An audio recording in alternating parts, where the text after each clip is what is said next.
আমি পরিষ্কার করি, একদম পরিষ্কারভাবে বলছি, আমি আওয়ামী লীগকে নিষিদ্ধ দেখতে চাই। প্রথম বড় অপরাধ, 2009 থেকে তারা অনেকগুলো গণহত্যার সাথে জড়িত ছিল, মানে গণহত্যা ঘটিয়েছে।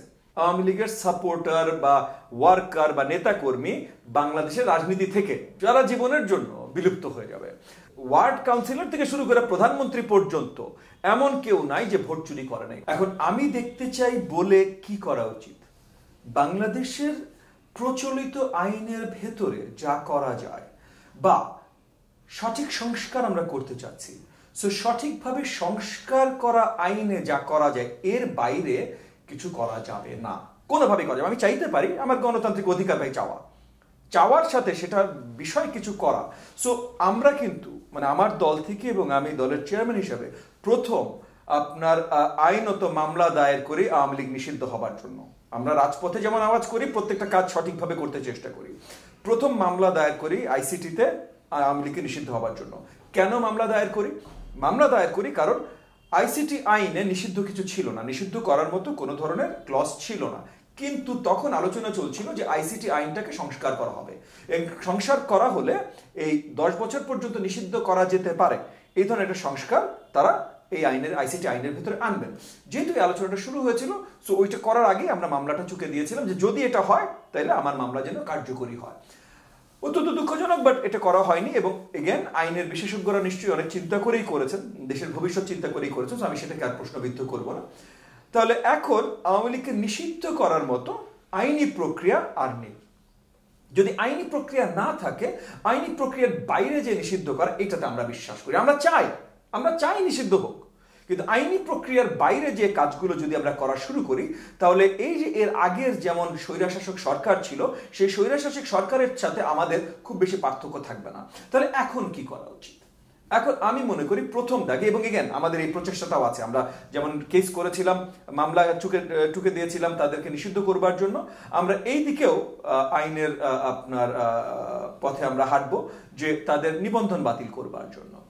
একই সাথে তাদের যদি নিবন্ধন বাতিল হয় না হয় সেটা পরের কথা, আমরা আইনি পর্যায়ে আমরা লড়াই করব।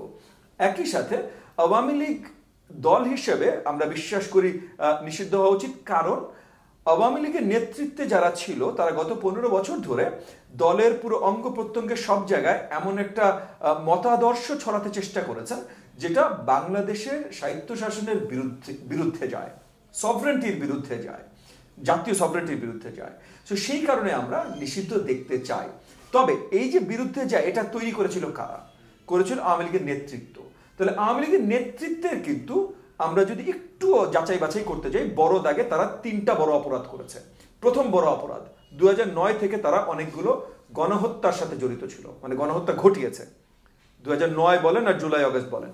তো এইখানে আওয়ামী লীগের প্রথম সারির 50-100 নেতা আইনগতভাবেই বাতিল হয়ে যাবে, জীবনে আর বাংলাদেশে রাজনীতি করতে পারবে না।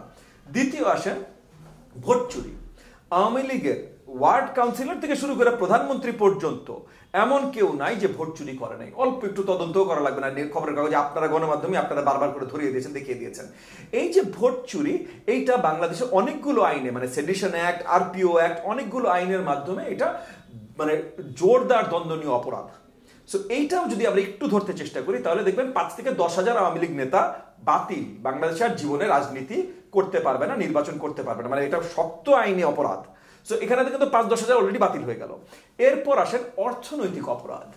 পুরো দেশব্যাপী যে লুটতরাজ করেছে, যেখানে মনে করেন যে ফরিদপুরের ছাত্রলীগের ছেলে 2,000 কোটি টাকা লুট করেছে, তো এগুলো যদি আমরা ধরা শুরু করি, তাহলে দেখবেন আপনি বড় দাগে 10 থেকে 50,000 আওয়ামী লীগের সাপোর্টার বা ওয়ার্কার বা নেতা কর্মী বাংলাদেশের রাজনীতি থেকে সারা জীবনের জন্য বিলুপ্ত হয়ে যাবে।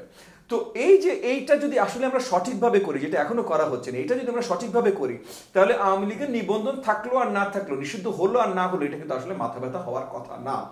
এই কাজগুলো যদি আমরা সঠিকভাবে করি, এবং আমার মনে হয় এটা করা অত্যন্ত প্রয়োজন।